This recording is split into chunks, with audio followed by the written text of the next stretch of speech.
Ladies and gentlemen, thank you for standing by. At this time, I would like to welcome everyone to the fourth quarter 2025 Cooper Companies earnings conference call. All lines have been placed on mute to prevent any background noise. After the speaker's remarks, there will be a question and answer session. If you would like to ask a question during this time, simply press star followed by the number 1 on your telephone keypad. If you would like to withdraw your question, again, press the star 1. I would now like to turn the conference over to Kim Duncan, VP of Investor Relations and Risk Management. You may begin. Good afternoon, and welcome to Cooper Companies' fourth quarter and full year 2025 earnings conference call. During today's call, we will discuss the results and guidance included in the earnings release and then use the remaining time for questions. Our presenters on today's call are Al White, President and Chief Executive Officer, and Brian Andrews, Chief Financial Officer and Treasurer. Before we begin, I'd like to remind you that this conference call will contain forward-looking statements, including statements relating to revenues, EPS, cash flows, interest, FX and tax rates, tariffs, and other financial guidance and expectations, strategic and operational initiatives, market conditions and trends, and product launches and demand. Forward-looking statements depend on assumptions, data, or methods that may be incorrect or imprecise and are subject to risks and uncertainties. Events that could cause our actual results and future actions of the company to differ materially from those described in forward-looking statements are set forth under the caption Forward-Looking Statements in today's earnings release and are described in our SEC filings, including Cooper's Form 10-K and Form 10-Q filings, all of which are available on our website at coopercos.com. Also, as a reminder, the non-GAAP financial information we will provide on this call is provided as a supplement to our GAAP information. We encourage you to consider our results under GAAP as well as non-GAAP and refer to the reconciliations provided in our earnings release, which is available on the Investor Relations section of our website under Quarterly Materials. Should you have any additional questions following the call, please email ir@cooperco.com. And now I'll turn the call over to Al for his opening remarks. Thank you, Kim, and welcome everyone to today's earnings call. I'll start by highlighting 3 key strategic priorities and then move into our quarterly results and guidance. Our first priority is to deliver consistent market share gains for CooperVision. We've accelerated the global rollout of our MyDay Premium Daily Silicone Hydrogel Lens portfolio, and we're seeing momentum build. We're executing on numerous global private label contracts and winning new ones, and we're strengthening branded sales, especially among independent optometrists. We're also looking forward to several upcoming product launches to further strengthen our positioning and ensure CooperVision delivers steady revenue growth throughout fiscal 2026, with the strongest performance expected in Q3 and Q4 as MyDay achieves full traction. Second is our continuing commitment to earnings and free cash flow. This quarter marked our 8th consecutive quarter of beating consensus earnings expectations, and our fiscal 2026 earnings guidance exceeds current consensus expectations, driven by significant cost savings from our recent reorganization. Additionally, for the past 2 years, we've reported double-digit earnings growth, and we're targeting making it 3 years in a row. And importantly, these earnings are turning into cash, with $150 million of free cash flow delivered in Q4 beating expectations. I'm also pleased to announce this momentum is continuing, and we're raising our fiscal 2026 to 2028 free cash flow target to more than $2.2 billion. Our entire organization is aligned behind these efforts as free cash flow became a bonus metric in 2024, alongside revenue and earnings. Third is our attention to returning capital to shareholders. We repurchased nearly $200 million of stock in fiscal Q4, bringing our total fiscal year repurchases to almost $300 million, or roughly 2/3 of our 2025 free cash flow. For fiscal 2026, we expect to allocate a similar percentage to share repurchases, with the remaining portion targeted to debt paydown. To support this effort and to reinforce our commitment to share repurchases being a core component of our long-term capital allocation strategy, the board authorized an increase in our share repurchase plan to $2 billion in September. Before moving into the quarterly details, I want to emphasize that our board and management team remain highly focused on driving long-term shareholder value. We've accelerated share repurchases, insiders have bought stock, we've completed significant reorg and integration activity to increase profitability and cash flow, and we've been winning new contracts and solidifying long-term customer partnerships at CooperVision and CooperSurgical. Additionally, we initiated an evaluation of strategic alternatives earlier this year and presented our initial findings to our board in October, alongside ongoing governance discussions around the timing of our chair's transition to retirement. Today, we have taken the next step by issuing a press release announcing a formal strategic review to ensure that we explore every opportunity to unlock long-term shareholder value. We also announced the transition of our chair role from Bob Weiss to independent board member Colleen Jay. And finally, we're adding total shareholder return to our executive performance share plans to further align leadership incentives to our stock's performance. With that, let's move to the Q4 results. Consolidated revenues were up 4.6% year over year, or up 3.4% organically, to a quarterly record $1.065 billion. Operating margins improved meaningfully, and non-GAAP earnings grew 11% to $1.15. For CooperVision, we reported revenue of $710 million, up 4.9%, or up 3.2% organically. These results were consistent with our guidance, driven by improved global availability of MyDay, partially offset by market softness in China and certain areas in EMEA. Overall, the global contact lens market continues to trend toward premium offerings, which is a positive for our MyDay portfolio, including our premium private label MyDay business, but it does create headwinds for clarity in our older hydrogel lenses. On an organic basis, by category, torics and multifocals grew 5% and spheres grew 2%. By modality, daily silicone hydrogel lenses grew 5%, with double-digit growth in MyDay and declines in clarity. Our silicone hydrogel FRP lenses, Biofinity and Avera, grew 2%, and MiSight delivered strong growth of 37%. Regionally, the Americas grew 5%, led by strength in daily silicone hydrogel lenses. EMEA grew 3%, strengthening our number one market position, led by MyDay and Biofinity. This was slightly below expectations due to market weakness in a few countries, but this doesn't appear to be tied to consumer activity, and we've already seen a pickup this quarter. Asia-Pac was flat, as growth in MyDay was offset primarily by a 28% decline in China, driven by continued weakness in low-margin e-commerce channels, where we're not chasing aggressive pricing activity. Moving to products, MyDay delivered a strong quarter led by torics and Energys.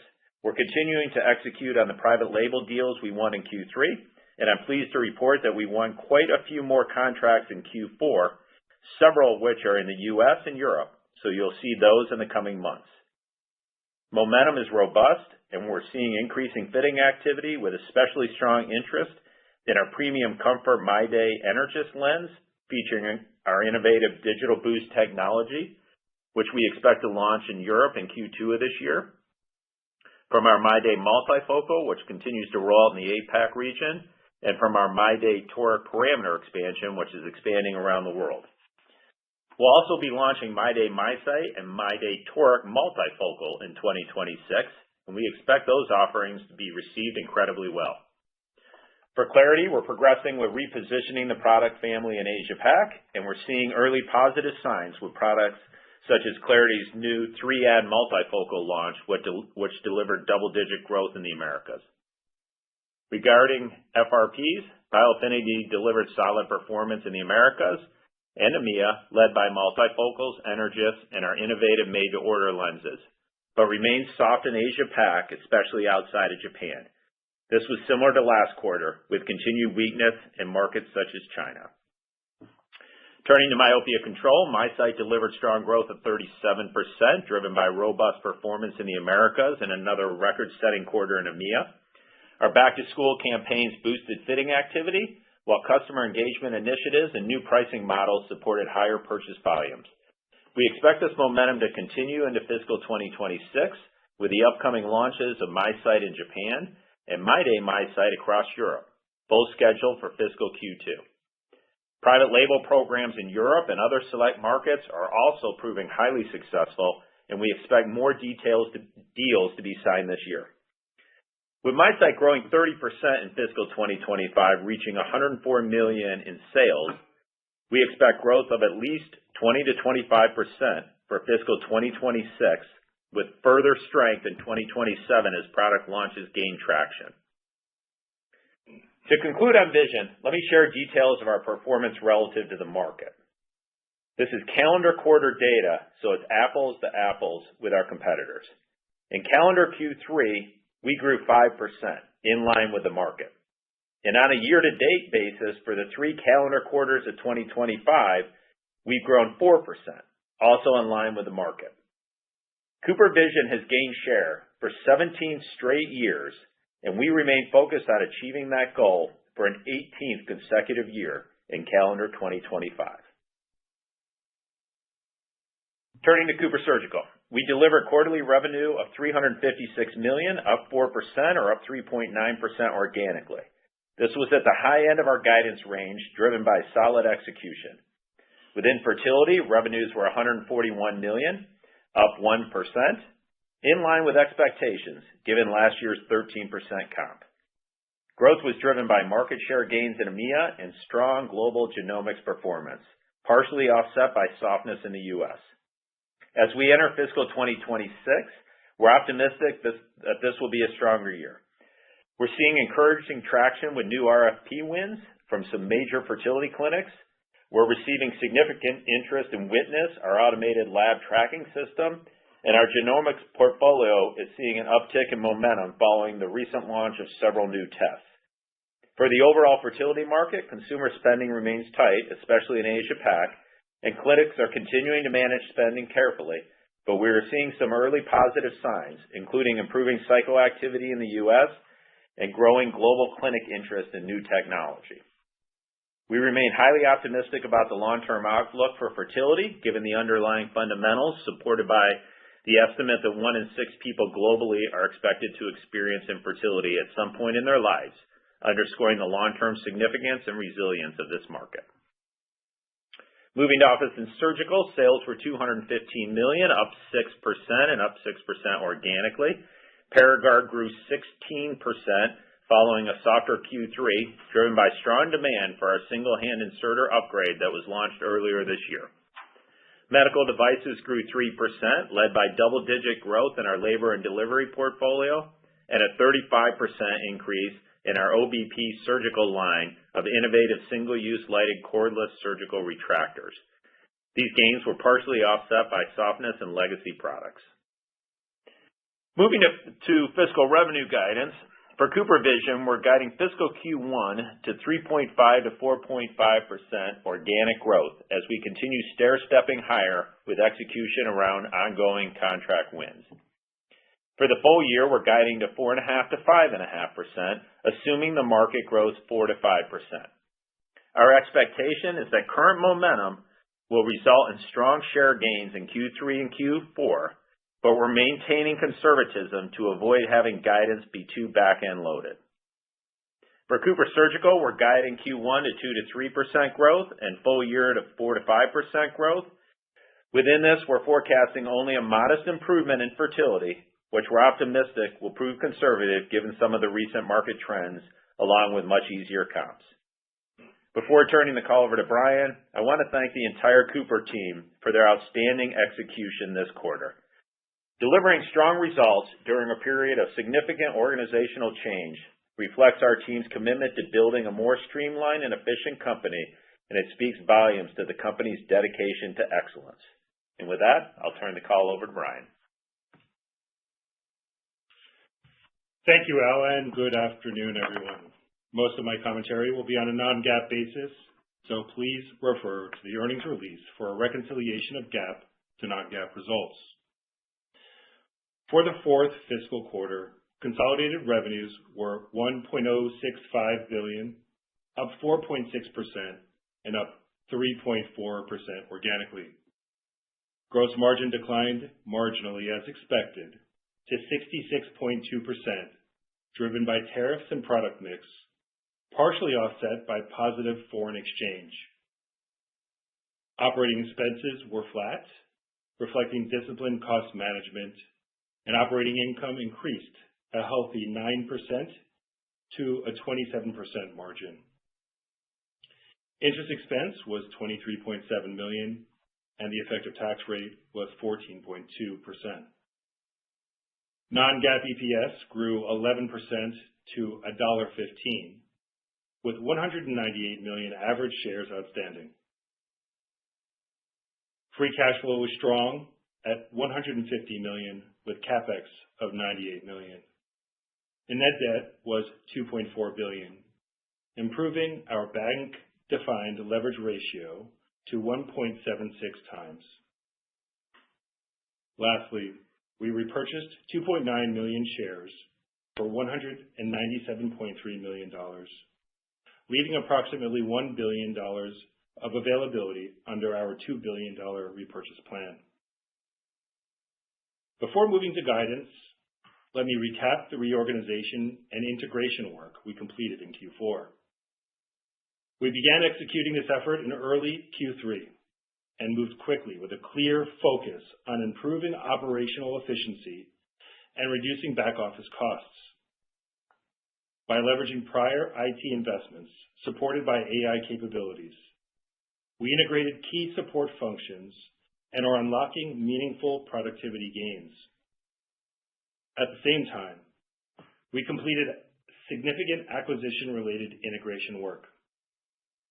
From a financial perspective, we recorded approximately $89 million in charges associated with all of this activity and expect annual pre-tax savings to be roughly $50 million or 19 cents, starting in fiscal 2026. Beyond operating margin expansion and free cash flow benefits, these savings strengthen our ability to invest in high return opportunities, repurchase stock, and pay down debt, fully aligned with our commitment to long-term value creation. Moving to guidance and starting with Q1, we're guiding to consolidated revenues of $1.019 to $1.03 billion, representing roughly 3 to 4% consolidated organic growth. CooperVision's revenue is expected to be in the range of $693 to $700 million, up 3.5 to 4.5% organically. And CooperSurgical's revenue is projected to be $327 to $330 million, up 2 to 3% organically.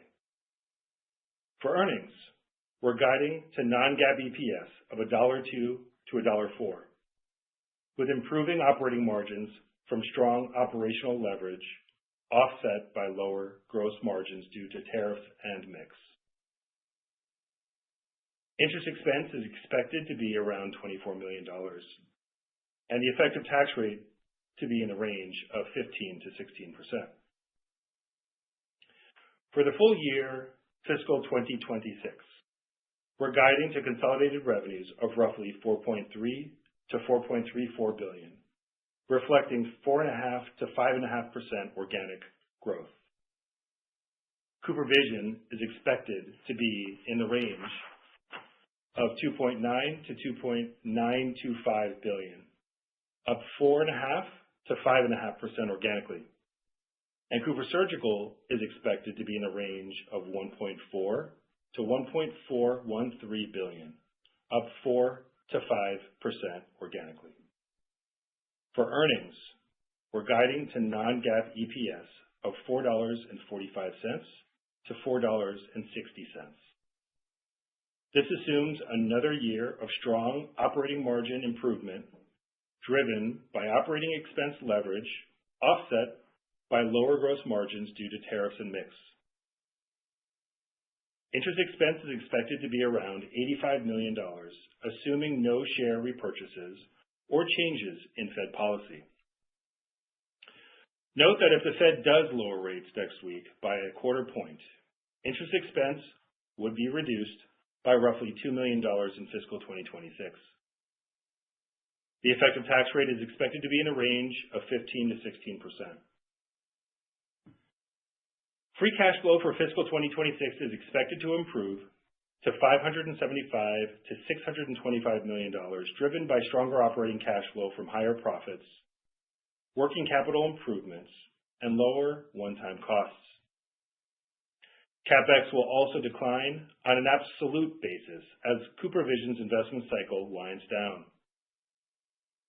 These positives will temporarily be somewhat offset by roughly $70 million tied to our reorg and final payments on building activity, including our new CooperVision R&D facility. From fiscal 2026 through 2028, we expect to generate over $2.2 billion in free cash flow. This outlook reflects two key drivers. First, consistent improvements in operating cash flow from higher profits, lower one-time items, and tighter working capital management, supported by a streamlined and AI-enabled operating structure.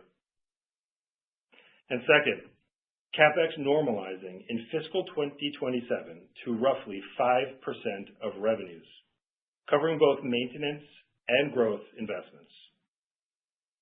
Lastly, on cash flow, at the divisional level, CooperSurgical generates more free cash flow per revenue dollar than CooperVision. But we expect that gap to narrow materially in 2027 as CooperVision's CapEx declines and free cash flow accelerates. From a capital deployment standpoint, we remain committed to investing in growth and innovation, repurchasing stock, and reducing debt. Lastly, as you'll see in our 10-K tomorrow, we have successfully remediated the material weakness related to certain IT general control failures from fiscal 2024. And with that, I will turn it back to the operator for questions. Thank you. We will now begin the question and answer session. If you've dialed in and would like to ask a question, press star 1 on your telephone keypad to raise your hand and join the queue. If you would like to withdraw your question, simply press star 1 again. If you're called upon to ask your question and are listening via speakerphone on your device, please pick up your headset to ensure that your phone is not on mute when asking your question. We do request for today's session that you please limit yourself to one question and one follow-up question. Our first question comes from Jeff Johnson from Baird. Please go ahead. Thank you, guys. Good evening, and congratulations on the progress in the quarter. Al, I wanted to talk, I guess, first on Clarity. Obviously, a good MyDay number in the period. Did you give a number for how much Clarity was down? And I think that's been about a $400 million annualized line for you guys. What is maybe the floor on that? And as that continues to come down and MyDay grows, do you see those MyDay gross margins eventually within the next year or two getting to Clarity gross margin levels? Thanks. Yeah, I'll let Brian comment on the gross margins because we made a lot of progress there. Clarity was down a couple percent this quarter, and it approached $400 million this year, so it's still a pretty sizable product line for us. We're doing a lot of work on it right now. We've got some new products that we're launching. We're excited about the 3-ad multifocal in the U.S. is being received really well. But on the flip side of that, we're doing some repositioning in places like Asia Pac to put that lens family more in the entry-level space that we want it to be in. So we're going to continue to have some push and pulls here, I think, over the next couple of quarters. But I do still think that there's a place for that lens, and it has the opportunity to be very successful. If there's ever a situation where the market moves a little bit more towards mass market or is a little bit more price conscious, I think you'll see that lens take off. But in the meantime, to hit on the start of your question, Jeff, yeah, good quarter for MyDay. We are making a lot of progress there. We have a lot of really exciting stuff going on. You want to comment on the margins? Yeah, sure. Thanks for the question, Jeff. I won't comment on individual product line gross margins, but I will say that the gross margins for the family of products of daily silicone hydrogel lenses is below CooperVision's gross margins. I talked about mix being part of the reason for the gross margin decline in Q4. It'll be part of the reason for the gross margin decline year over year next year. And as we sell more daily silicone hydrogels, I would expect that we'll still have pressure on the gross margin line. Now, that being said, we do get more revenue per patient when we sell daily SiHys. We get more gross profit dollars, and we get more operating income dollars. And so as we leverage our prior investment activity and a more streamlined organization, I would expect we'll be able to drive operating margin expansion and earnings growth despite some of the headwinds we'll be seeing from the gross margin line. All right. Thank you, Brian. And maybe just one quick follow-up. Just whenever you guys give calendar versus fiscal numbers, it always opens it up to a question like this. But if you did 5% growth in calendar 3Q, Al, and you did 3.2% in fiscal Q4, it would seem to imply a pretty weak October, I believe, if I'm thinking about that correctly.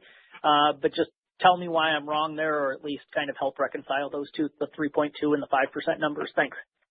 Yeah, it was the flip side, Jeff. It was actually the beginning of the quarter, the overlap in the beginning of the quarter, not the end of the quarter. October was a good month.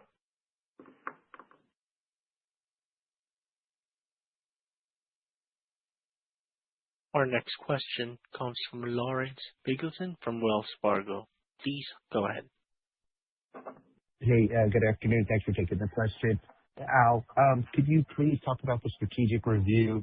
How long will it take? What's your reaction to those who have advocated for splitting up CVI and CSI and adding new board members? Sure. We announced a strategic review. For those who haven't seen it, we issued a press release concurrently with the earnings release. We're going to take a look at options out there because we do want to drive shareholder value, right? And we look at that. And we were doing that work proactively with our board over the summer. We actually presented strategic analysis and a strategic review to them in the month of October, and we obviously put that out publicly. We'll provide an update on any activity on our next earnings call, which is the beginning of March. That's our Q1 earnings call, unless something material happens beforehand. And if it does, obviously, we'll issue a press release or make a statement on that. So outside of that, I'm not going to comment too much on it. But, yeah, it's underway. So Al, no comment on, just maybe your latest thoughts. Obviously, there are others out there now advocating for splitting up CVI and CSI. Has your position changed, Al? Just love to hear your latest thoughts on that, and I'll leave it at that. Thanks for taking the question. Yeah, my position has not changed on that. We discussed that actually, Larry, at your conference in September. You raised it, and I gave my opinion on that, and my opinion has not changed, which is our job is to drive long-term shareholder value. If taking certain actions are beneficial for our long-term shareholders, then we need to evaluate those. As I talked about in the September meeting that we did, I believe if we drive value in this business, that we'll maximize long-term shareholder value.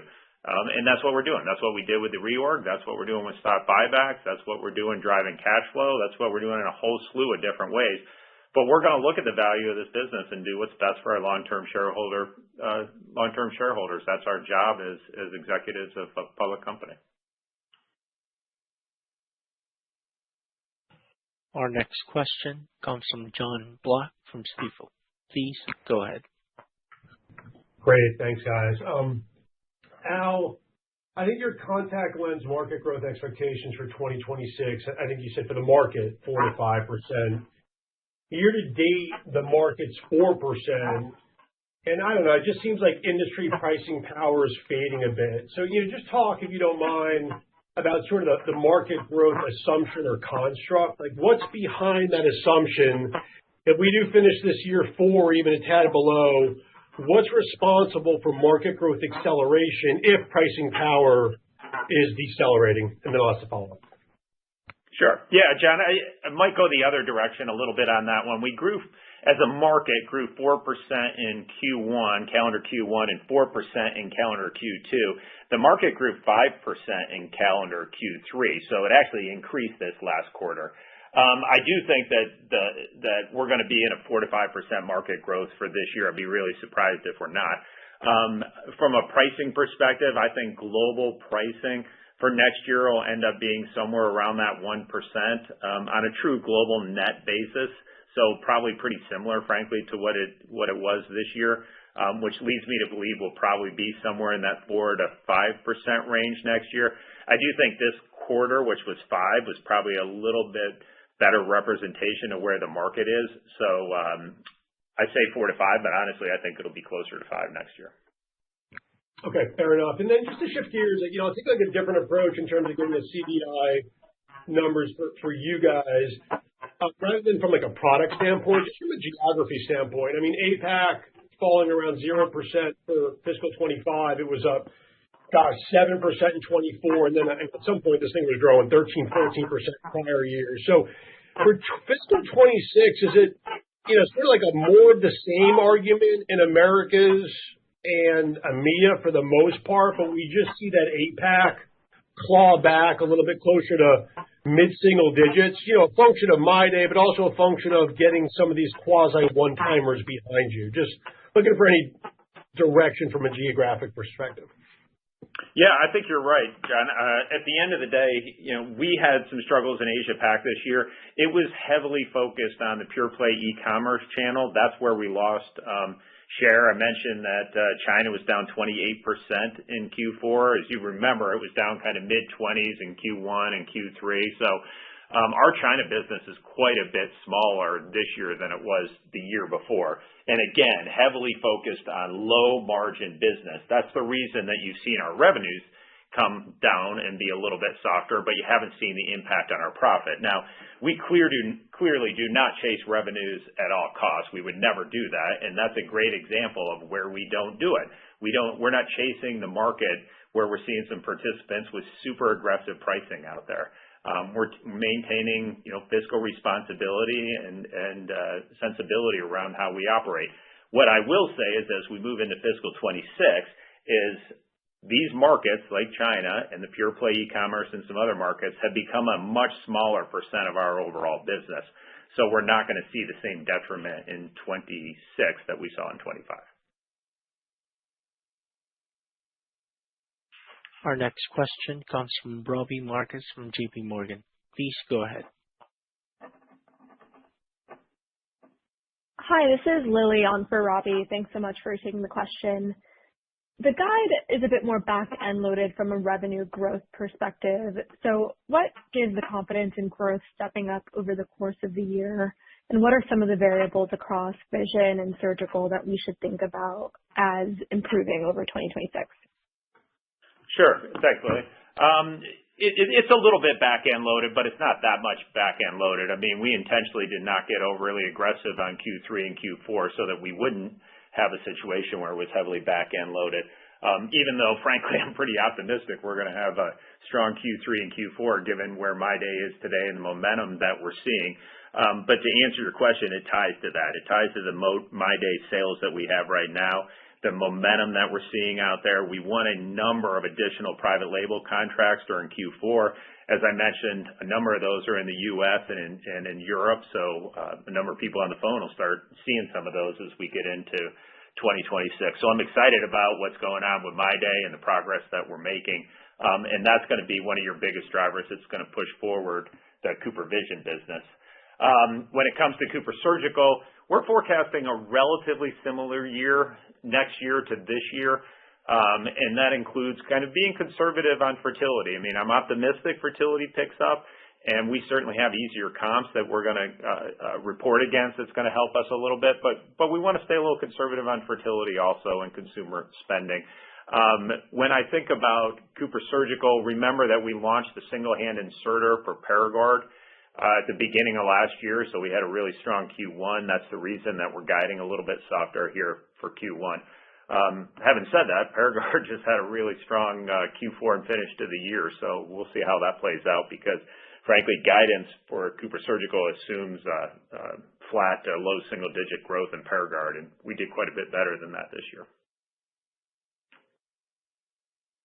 Great, that's helpful. And then just as a follow-up, I was hoping you could talk a bit more about the improved free cash flow outlook. What's driving that increase relative to the prior guide? And is any of that step up coming from decreased investment in SG&A or R&D? Thanks so much.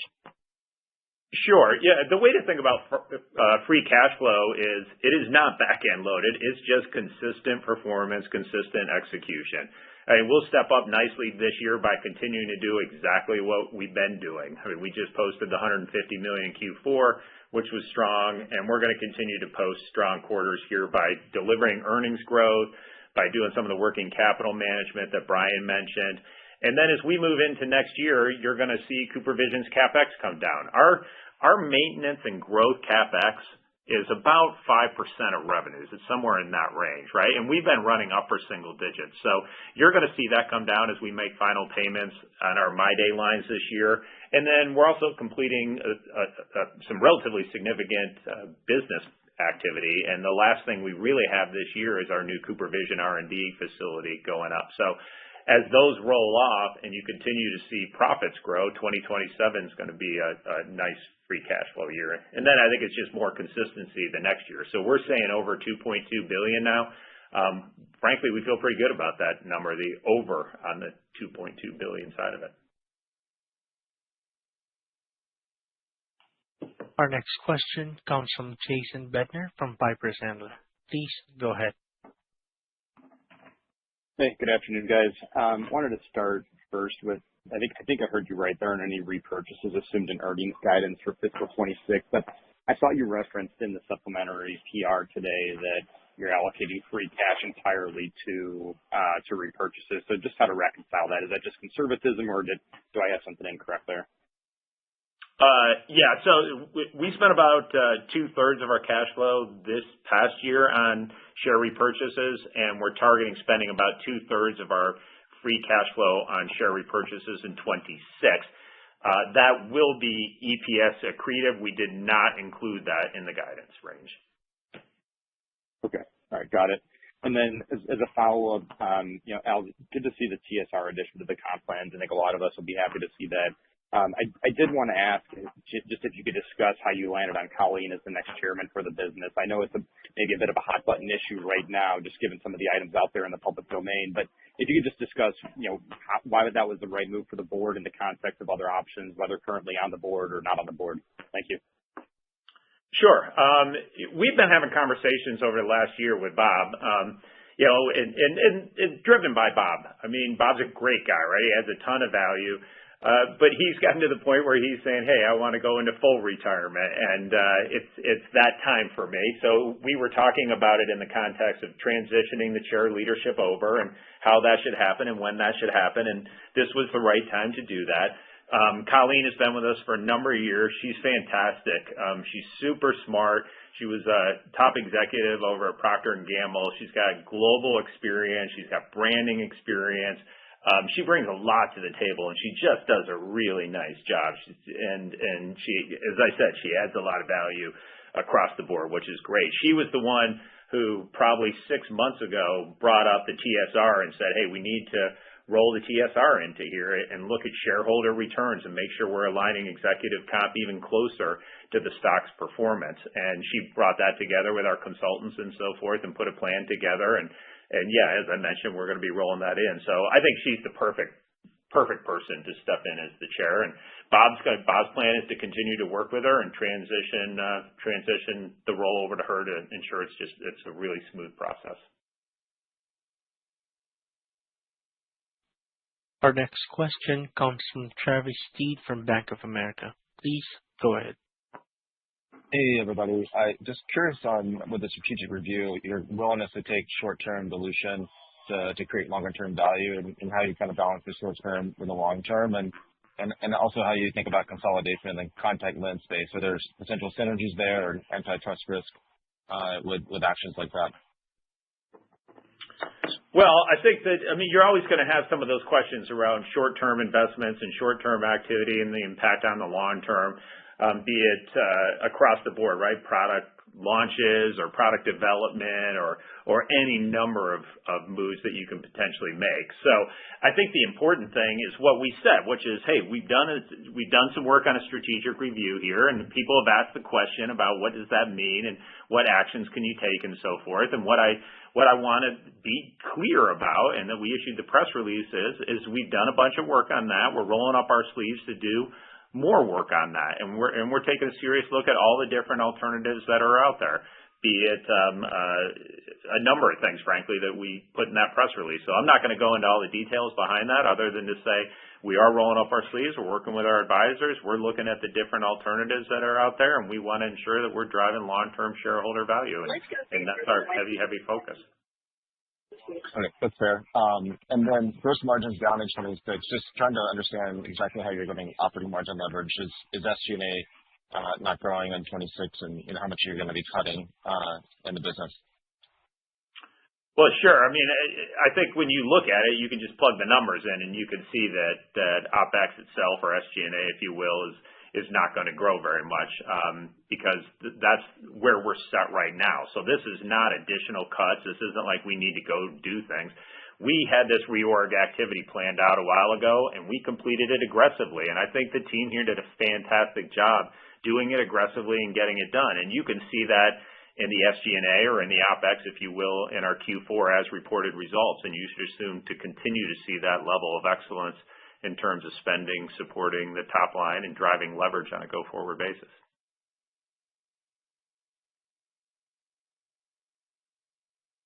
Question comes from Matt Miksic from Barclays. Please go ahead. Hey, thanks so much for taking the questions. So one follow-up on an earlier question around your sort of intention, expectation of gaining share here in the fourth calendar quarter. Maybe just talk about where you see the various business lines inflecting. This is Envision, obviously. Just some color as to which catalysts you think are kind of lifting off a little bit in the last month or so of the year, and then I have one follow-up. Sure, Matt, that's a really good question. You'll remember last year in Q4, we did not have a particularly good quarter. We had some competitors launching product, and they had a lot of activity going on, and it was one of the weaker quarters that we've had with respect to the market in a long time. So we are comping against that, and we are in a significantly better position in this calendar Q4 than we were in last calendar Q4. So what it comes down to is just weakness last year and strength this year, and a lot of that ties right to the topics we've been discussing, starting with My Day. So I do think we have an excellent opportunity to close this calendar year strong. And when you compare that to last year's weakness, it should be a pretty good number. I said it in the call. Like, we're 17 straight years of market share gains, and we have not given up on making that 18. So we'll see how things close out. That's great. And then the follow-up question earlier on this as well, the sort of separation. You've talked about it. You've answered how you feel about it, creating shareholder value.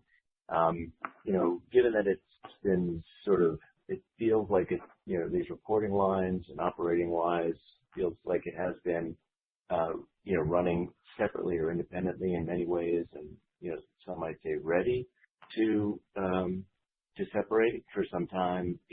What if that's the case? If you looked at this before, what is changing now?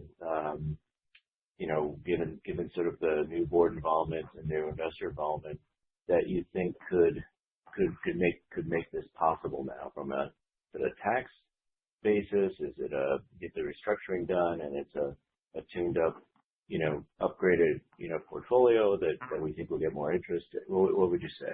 Thanks. Well, I think that, if you talk about a separation, it is a negative in that it'll create dyssynergies. It is a negative from a tax perspective. Having said that, you've seen a number of companies, whether it's in the med device space or med tech more broadly, or even just more broadly, just saying companies who have looked at their portfolios, who have different businesses within their under their umbrella, so to speak.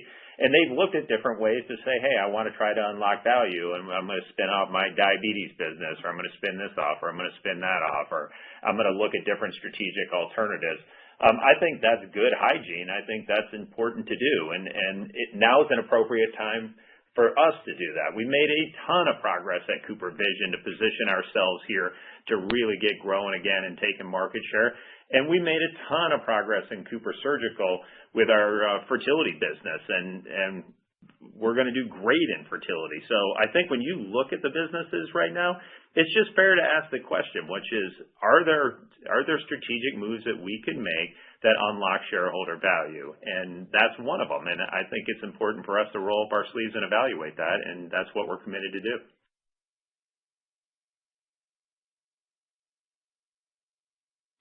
Our next question comes from David Saxon from Needham & Company. Please go ahead. Yeah, great. Thanks for taking my questions, and good afternoon.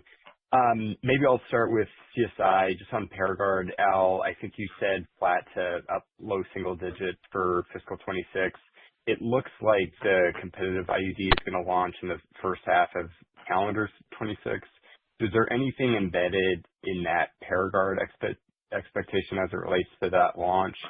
And then, when you first acquired it, you talked about the margin profile really strong. Has there been any meaningful change to that margin profile? And then I'll have one follow-up. Sure, David. A couple things.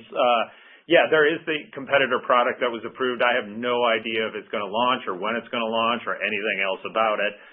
We did factor in some conservatism, if you will, into that, my guidance of kind of flat to up a couple percent, assuming that there is a competitive launch. Now I'm forgetting off the top of my head. Brian will probably know. I think Paragard grew 7% this year, so I'm optimistic we'll have another good year. But yes, we did factor in a little conservatism around the potential for a competitor launch. I will say the margins have come down a little bit because of the single-handed inserter launch, that activity. Nothing that I would classify as material, but yeah, the gross margins are a little bit lower on that product. Okay, great. Thanks for that. And then just on CVI, so the Asia Pac e-commerce dynamics, I mean, it sounds like we'll lap that in the fiscal first quarter, but any residual impact from like the distributor channel inventory dynamic you talked about a couple quarters ago, or the private label conversion from Clarity to MyDay, just how we should think about those moving pieces as it relates to fiscal 26. Thanks so much. Yeah, as we think about that from an Asia Pac perspective, I think you're still going to have a little bit of that noise, frankly, in Q1, and we factored that into the guidance, right? We did 3.2 globally, and we factored in 3.5 to 4.5 as a company, and we factored in continuing weakness in Asia Pac in Q1. So whether we see that or not, or how much that changes, like we'll see, and we'll play that out. But you can see some of that, I think, as you continue to transition.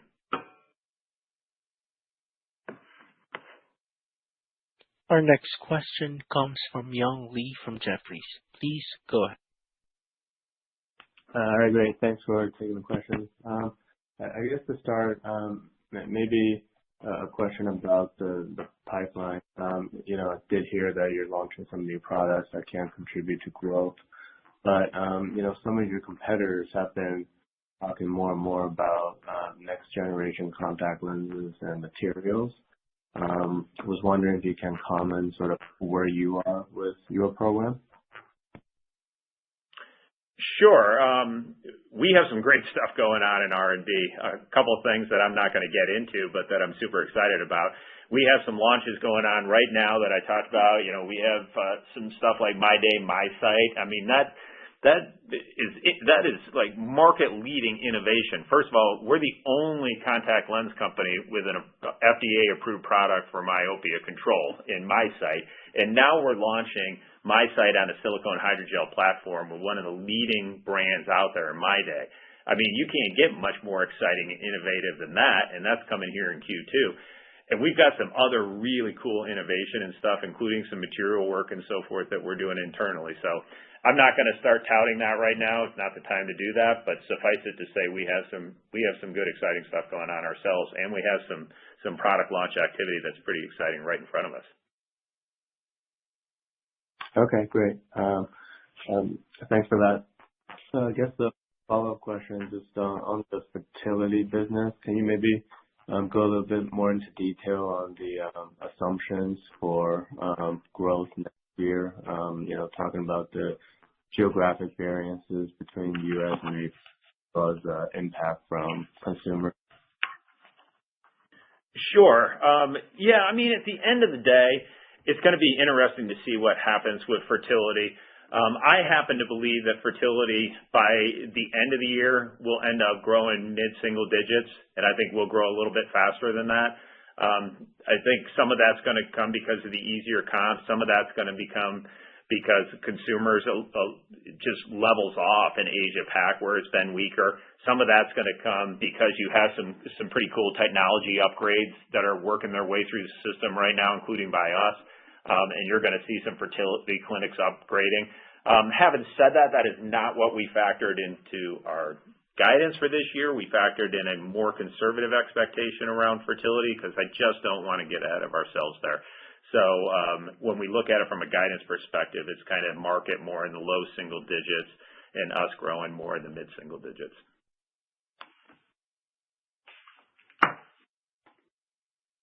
Our next question comes from Nathan Tai from BNP Paribas. Please go ahead. Hi, thanks for taking my questions. On the MyDay momentum, can you discuss the revenue contribution of the MyDay private label contracts in APAC throughout 2026 and 2027? And then on fertility, could you provide more details on the recently improving cycles you have called out and any changes in competitive landscape between you, Vitrolife, and NextBring? And I don't know if you can give some details on the new technologies clinics are interested in. Thank you. Sure. A number of things there.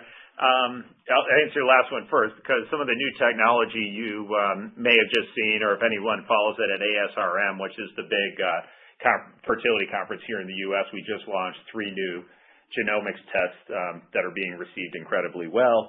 And we have some other technology advancements that we're going to be launching this year within our genomic space and also within our capital space. And then we've got some super exciting stuff that we're working on in our R&D side that I'm excited to get out in the coming years. I'm going to step back to the MyDay momentum. I talked about that last quarter and that we were winning contracts and we've been executing on those contracts. A lot of that was tied to Asia Pac.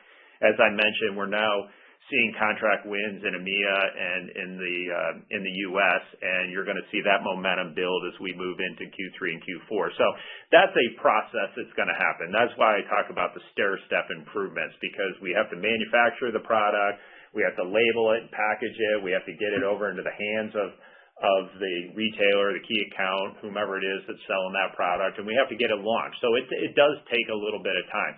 We clearly took a step forward here in Q4, and we're going to take a step forward again, and then we're going to take another step forward as we execute on those contracts.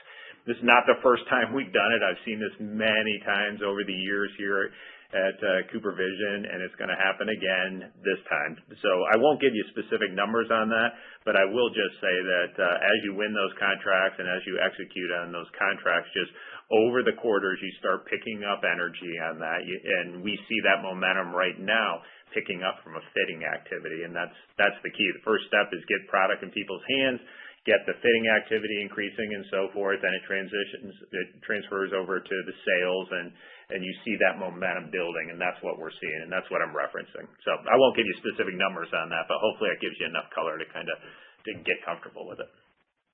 Thank you. That's helpful.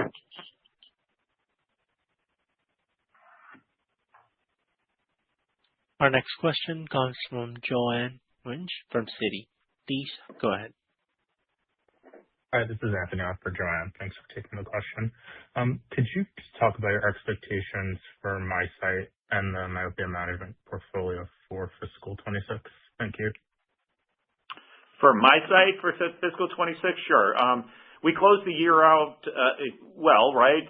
We had a good, solid quarter. I think we're going to have a good year next year. As I mentioned, I think we'll do at least 20-25% in fiscal 26. There's a lot of reasons to believe that we're going to be stronger than that. But we also have the Stellest launch that's happening here in the U.S. So we're building a little conservatism in because of that. I mean, right now it's actually looking like it's a positive because you're just seeing so many people in the optical community talk about myopia control for children and how important it is and how it needs to be standard of care. So in my mind, there's no question that long term it's a significant positive, and it's a significant positive for MiSight. If I look at just fiscal 26. Could that impact our revenues here in the U.S. market a little bit? It could, right? And if it does, we factored that in. That was our assumption, which is if we get negatively impacted because of Stellest in the very short term, the growth on MiSight might come down towards the 20% range. But there's a lot of reasons to be more optimistic. I mean, MySight's launching in Japan. That should be a great market. It's not till Q2, but that's coming. MyDay MySight, as I mentioned, is arguably, I'm going to argue, the most innovative thing going on in the contact lens market, probably the most innovative thing by a wide margin going on in the contact lens market right now. That product launching in Europe, and we're going to hit a few other countries in Asia as we move through the year. So there's a lot of reasons to be excited about MySight right now. We'll see how the year plays out.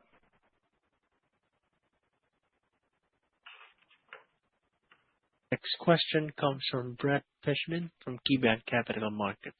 Please go ahead. Hey guys, thanks very much for taking the questions. Just had a couple follow-ups on some of the CVI assumptions for FY26. You were just talking about MySight, but maybe just drilling into the Japan launch, which I think you mentioned today is planned for 2Q. I was hoping you can maybe just touch on, how you're thinking about the longer-term opportunity in that region, and then just, coming back specifically to what's expected in the FY26 guide as a result of that launch. Sure. Well, let me just be clear, because the launch is for MySight in Japan.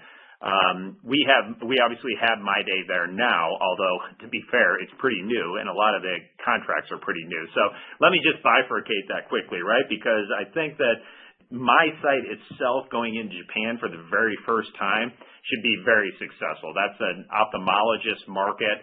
A product like that relies on clinical data, and that's the key when it comes to MySight. I mean, there's other things you could do, but MySight is the only lens with this really strong clinical data.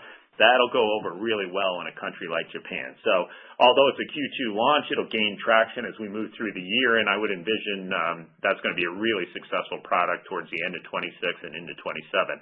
If I think about Japan on a broader basis, we just didn't have the amount of MyDay capacity that we wanted there. We weren't able to do a number of the private label contracts and so forth that we wanted to because we didn't have product. As you remember, Brett, right? We stopped being capacity constrained over the summer. We were able to aggressively go into all of Asia Pac, including Japan, and start winning the private label contracts. We've won a number of those. We're executing on those now. So the assumption is not anything Herculean. It's just that we execute under the contracts that we have and continue to get the product into the marketplace. So relatively straightforward stuff. And that's one of the reasons that we put guidance at 3.5 to 4.5 in Q1. We did a 3.2 this past quarter. We're not saying that we're going to get a hockey stick immediate ramp up. We're just saying we're going to continue to get consistent, solid, improving performance. All right. Thank you for that color. And apologies if I misspoke. I meant to say MySight. And then just circling back, one other question. You've talked about some of the distributor channel inventory dynamics in the Americas, and was hoping you could just update whether that had any impact on 4Q, either negative or if there was some positive reversion. And then if you're still assuming like a relatively neutral impact there for FY26. Thank you. Sure. Yeah, there was really nothing there. At the end of the day, from an inventory perspective, I didn't raise it because there was nothing to talk about. Our next question comes from David Roman from Goldman Sachs. Please go ahead. Thank you. I'll just ask two questions here quickly up front. One is, can you give us just a little bit more detail on the nature of some of the reorganization efforts that you've undertaken here? And then what are some of the actions you're taking to ensure retention? Sometimes with these restructurings, there are unintended consequences of losing the right people you need to execute the business on a go-forward basis. What are you putting in place to ensure you have the right people to achieve the forward strategic objectives? Yeah, David, good question. On the reorg, it was pretty much across the board with a heavy focus on kind of back office support. So we did look at all of our areas, Cooper Surgical a little bit more so because we had some integration related work and some Salesforce consolidation there. But there was a lot of leverage opportunity in our support function areas because of all the IT upgrades that we've done. And frankly, you hear people talk about AI all the time. Well, it is real. And, when we looked at the AI that we've deployed and our opportunities to leverage it, there were some good opportunities there. When I look at retention details, we have fantastic people here. We have great teams of people who are here. And the one thing that we're pushing on our organization right now is that we want everyone to embrace AI. Continue to embrace it. Continue to learn it. Make AI your friend, so to speak. I mean, because we made the moves that we needed to make in Q4, and our teams know that. And right now, it's about staying focused on executing, leveraging our growth, making all the appropriate moves. But one of the things that we want to make sure we do here, we always try to do, is first and foremost, we promote from within. And that's just a key point. I mean, if I gave you the stats, you would be amazed at how many promotions we have from within. And we're going to continue to do that. We train our people, and we want our people promoted from within. We want everybody here being successful, making more money, and get ahead because we're a growing organization. We just need to do it intelligently so that we can really, truly leverage this revenue growth on a go-forward basis. And the company right now is so much more efficient than it was and less bureaucratic that we're in a great spot right now to just do our jobs and execute.